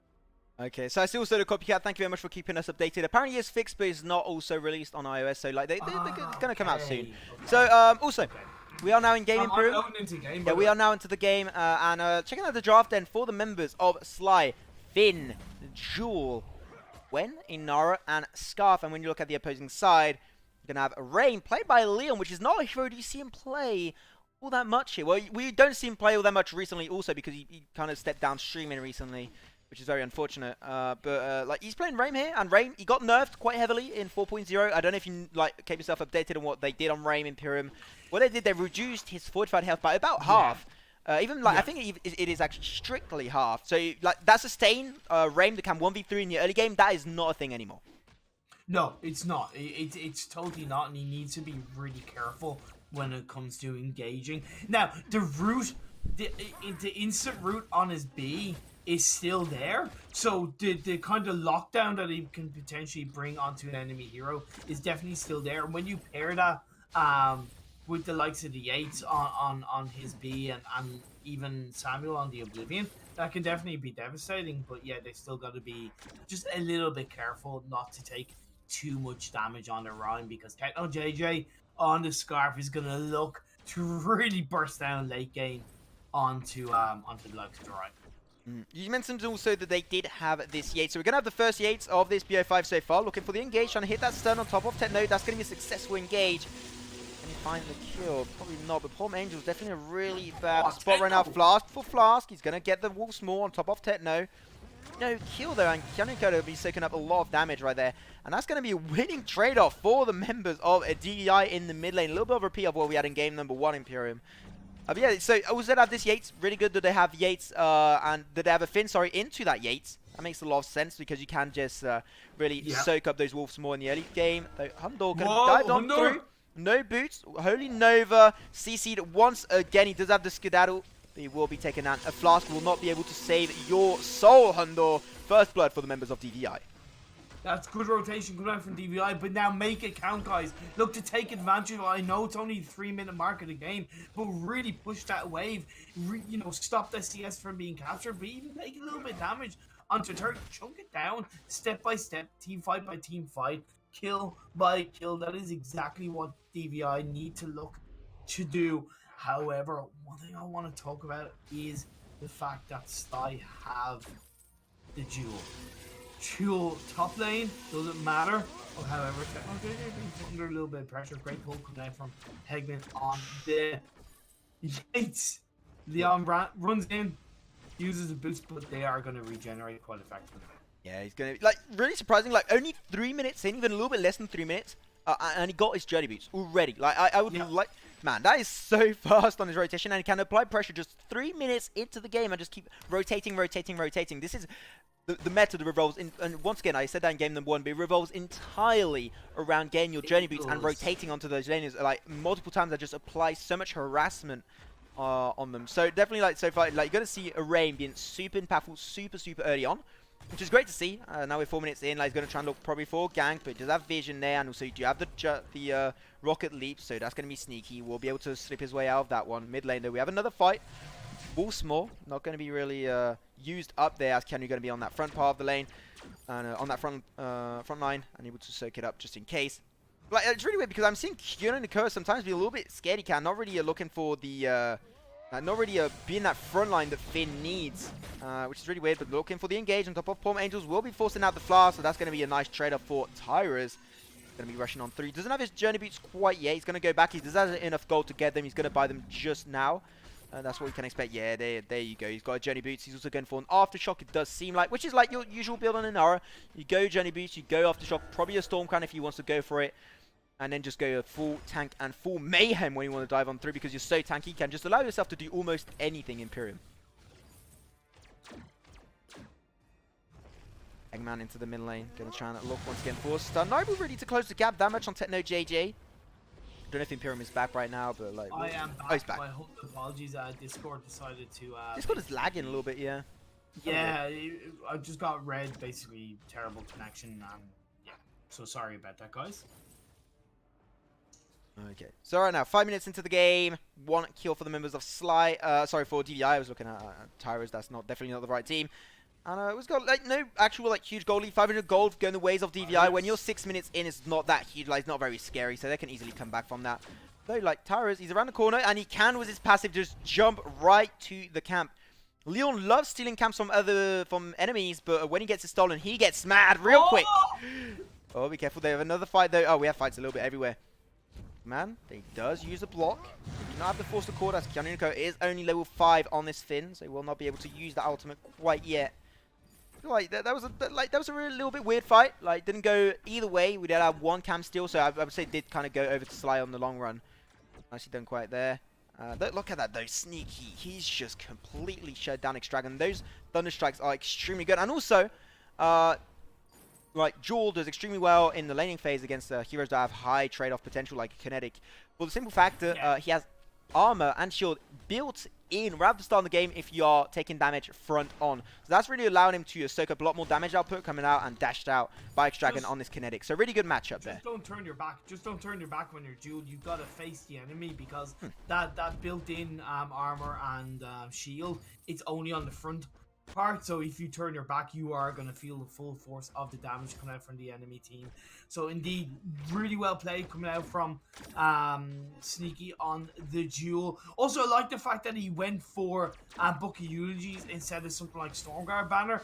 Look at the position coming out from Techno JJ, sticking right behind Keanu Nakoa, so Hegman can do absolutely nothing with the Wolf Small. Really great position coming out from Sly, and that's exactly what they need to do. Protect the Scarf, protect the carry, and do exactly what you need to do to get to the late stages of the game. The itemization, Frostburn, first item coming out from Sneaky on the duel. It's not the most burst damage that we could see in terms of item, but it is going to help slow down the likes of the Ryan, slow down the likes of the Grace, and really allow the likes of Scarf to do a lot of damage with the Spitfire and the Goop. We saw their tires rushing for the enemy gold. Not able to really have that amount of success. Oh, ultimate from Eggman. Also not. That was nicely dodged. Sneaky. Good job right there. Does use the flash though in the trade-off, but I would say worth it. Like you were getting dived by 3 enemies and also forced out an ultimate. That's going to be a big red button. Just really not ready to get that close and personal. Also, Leon could have got the root and got finished up by X-Dragon in the follow-up move. So definitely a good use of the big red button. As you see, Hundor on the Gwen, get himself now in Sora Blade first, Power Spike on the Gwen, definitely Imperium, and definitely now he's going to be able to really pick a proper fight. Really nice for the Gwen. So I'm going to have to chat a little bit there. So people are asking what's going on right now. So far it is 2-0, if you guys don't know, for Sly. Hundor seems like Discord is lagging a little bit again. Very unfortunate that we have that today for the final phase. It could have lagged any other day, but it had to be today.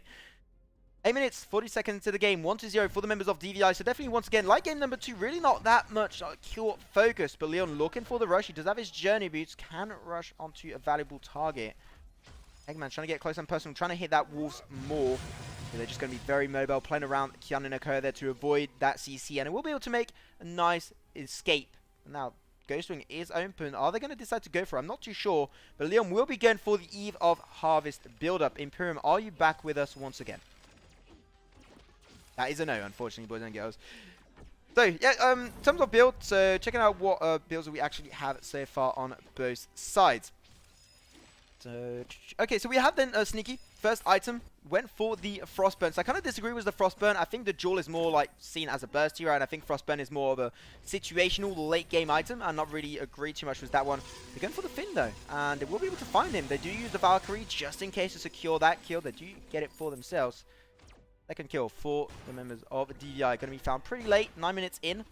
Ready Nova, oh, barely going to be connecting on Tyrus. Be careful. Yeah, oh, bad. We do have Imperium back. I'm going to let you that fight. You know what? Okay, but there's no fight, so no fight, I guess. There's no fight. Yeah, I was just going to say, Right. wow, way to get my hopes up. But yeah, nice rotation coming out from DBI. Apologies again.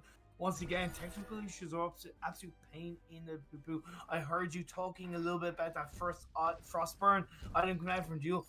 I actually agree with it, to be honest. Because in this situation, I think Sneaky on the Duel, as much as you want to get out that burst damage, in this situation, I actually agree with him because it's really going to help create that slow. And because the likes of the Samuel and the Kinetic are actually quite mobile. However, bottom lane, there's action going on, Maxman. Oh, Tyrus is playing a little bit too much there. He will be taken down by Paul Major. He could have left way earlier because he used his ultimate. He was just playing a little bit of a mind game. He's trying to probably turn out a kill. They were almost able to find a 1-for-1 trade-off, but that would just quite didn't happen in Prim. So, like, Tyrus, maybe just run next time. Just don't take the risk. Maybe just run next time. Why are you running? Why are you running? Be careful there. Oh, Oblivion used up. He does have the block, though, up his sleeve, so Techno will be able to slip out of that one, surrounded by foes. He will make it Leon! out. Leon, he's looking for it. Wolfsmoy does get the Valkyrie. CC chain, one by one. Wow. Everything just connected and clicked together. That was very nice CC. What was Cannon doing? Was he just like, you know, taking care of his home in the river? Like, you know, he kind of really shouldn't have been there. However, that was actually a worthwhile kill, Maxim, because they got the mid lane turret. So when it comes to kind of map control and objective focus, Sly are completely winning this game. They're also ahead in goal by about 3k. When you're looking at the itemization, technology has that tier 3 boots and the spellfire. Yes, it is similar on the side of Palm Angel, but definitely, you know, he also has a reflex block, which is definitely going to play a slight bit of advantage for Techno JJ on the Scarf when it comes to the engagements looking to take out the Scarf. So definitely looking to be an advantage. Techno JJ, Tyrus going in. I mean, he ults and he just runs away right away. Like that's better, you know. Like just ult away, just dash, and like they are not going to stay in trouble. So I'm proud. I'm proud of you, Tyrus. Good job. What are you doing, Sneaky? Are you potentially going to get yourself caught out?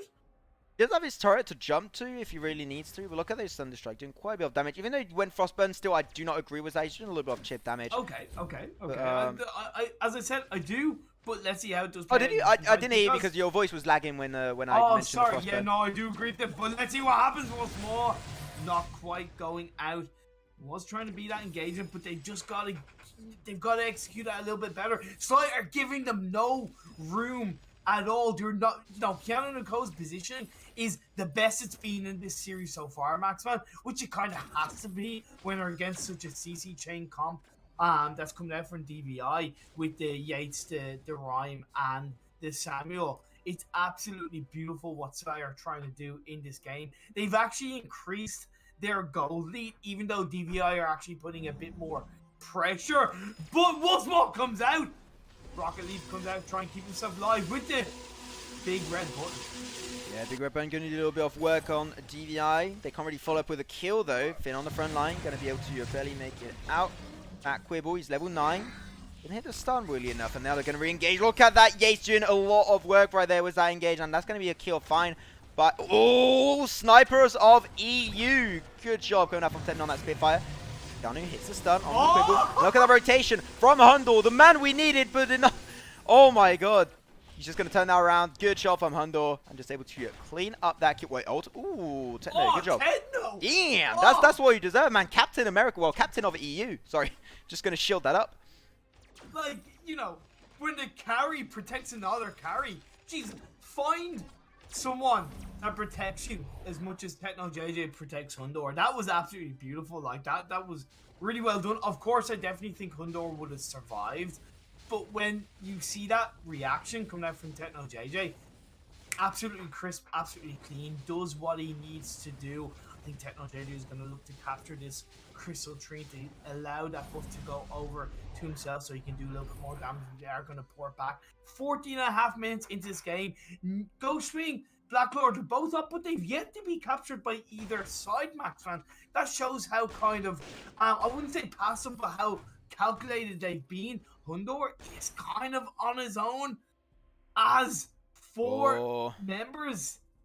I would back. The Hundle doesn't have any vision though, and he's I think he's just a little bit weird. Like no one on the map. He's like, something's fishy, and I'm not saying that because there's no lore line in the game also.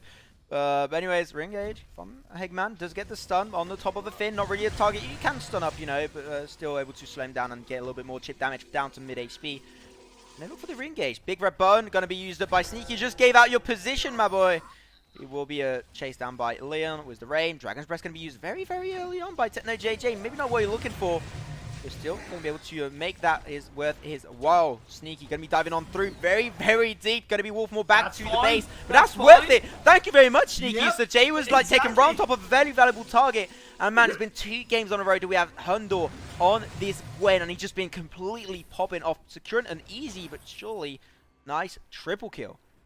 And it means they're most likely going to be able to capture Ghostwing on the back of that. Look at that goal lead, Imperium. 6 kills each. Only, well, hey, look, it's not the end game situation. They're also about 7k gold ahead. Maximum itemizations are just absolutely hitting their power spikes for the members of Sly. You have Sarblade, Poison Shift, Tension Bow coming out from Hundor. That's burst damage with some sustain, with some absolute, you know, insane damage that's coming out from when you then have, and I agree with the Frostburn item coming out from Sneaky. Gonna be pulled in. Double man forced to call. Oh my god, that was nicely done. Monica gonna be then able to get that up. Man, that reminds me of Worlds at WSOE 2019. That was huge play coming out there, able to just turn around the fight. They were behind in terms of kill, but now got the objectives, and that's what we've been praising Sly countless times in Pyram, and now they're just getting it. Second mid lane turret, looking for the choke point now, and Blacklaw barely even taking any damage. And this should be like choke point taken down very soon in Pyram, and this might be the last team fight. It just might be, because they did lose Joker. It's going to respawn in 4 seconds. They could do it. They could do it. I don't think so. The Oblivion come out. It is resisted too late, as the Finn does do. But no, I think they're going to back off Sly, going to take it easy. However, the engagement comes out. Yeah, engagement does come out indeed. Aces high, going to be connected on top of Leon. He does block it out just in time. That reflex was absolutely huge.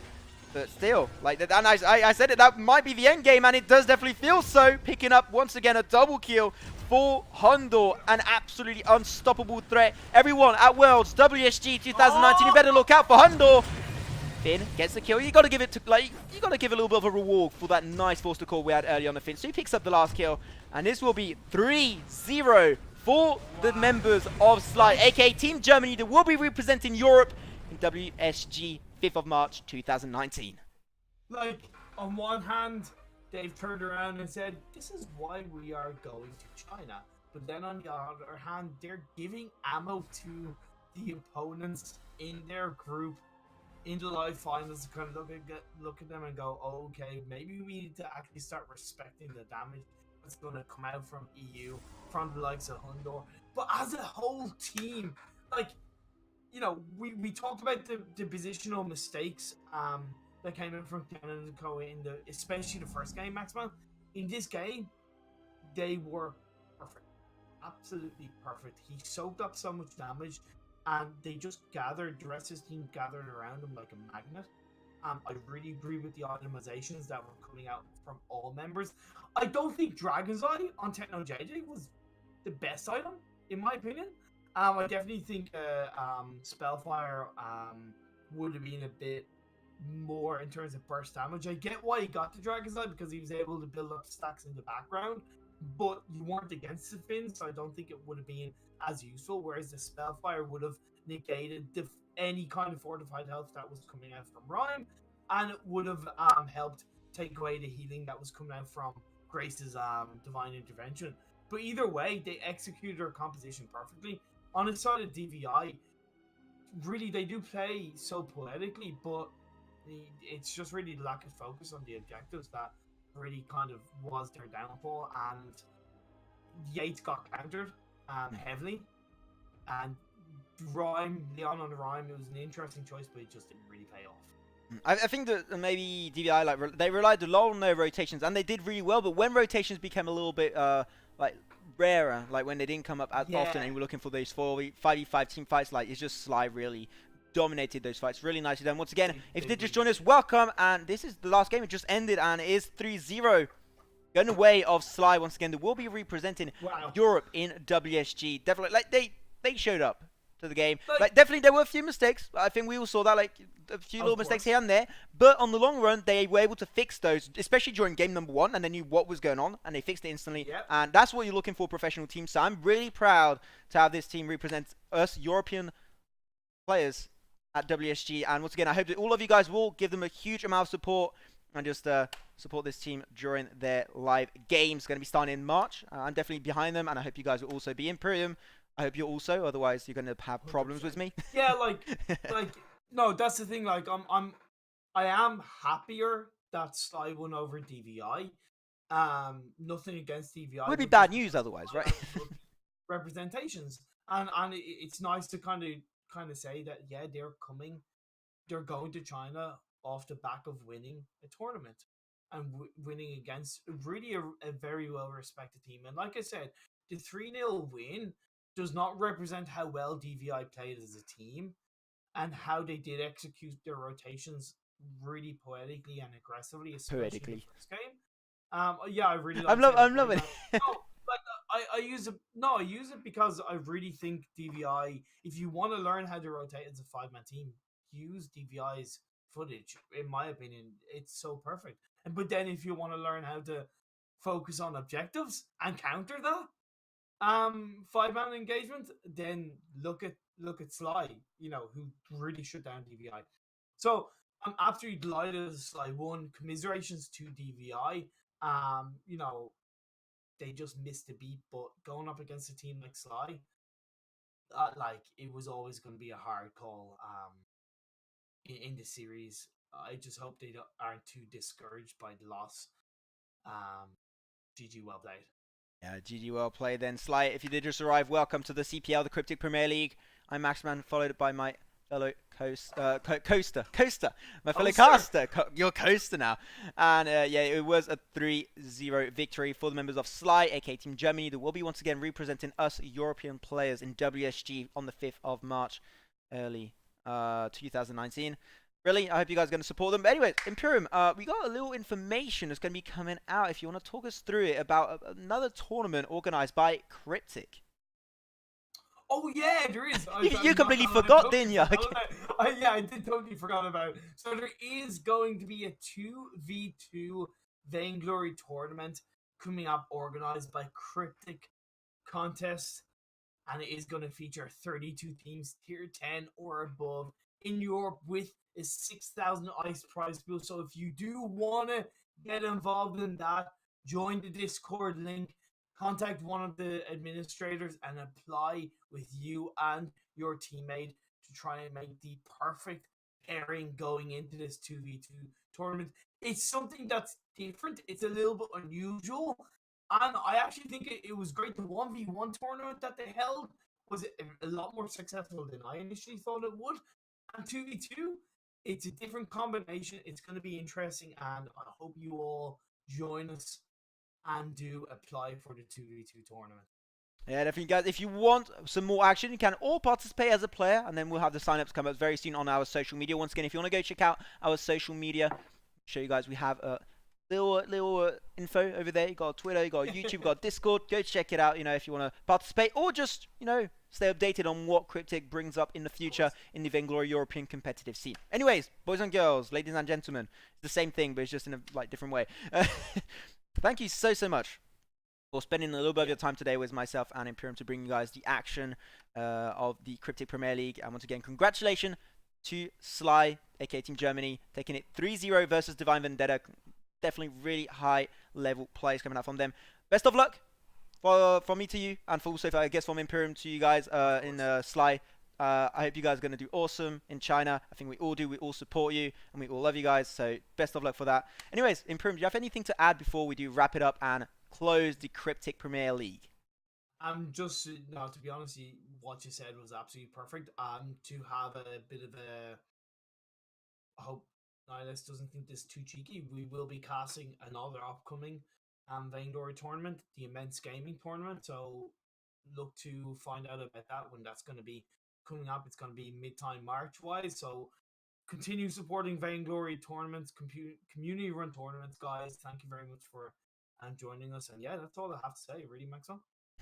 Yeah, that was just perfect then. We're just going to end it on that. Guys, once again, thank you so much for watching. Stay awesome. We'll come back with more Vainglory action very soon. Cryptic's got a lot of stuff ready for 2019. So anyways, as always, stay epic, stay awesome. We love you guys. And as always, see you all next time on The Rise.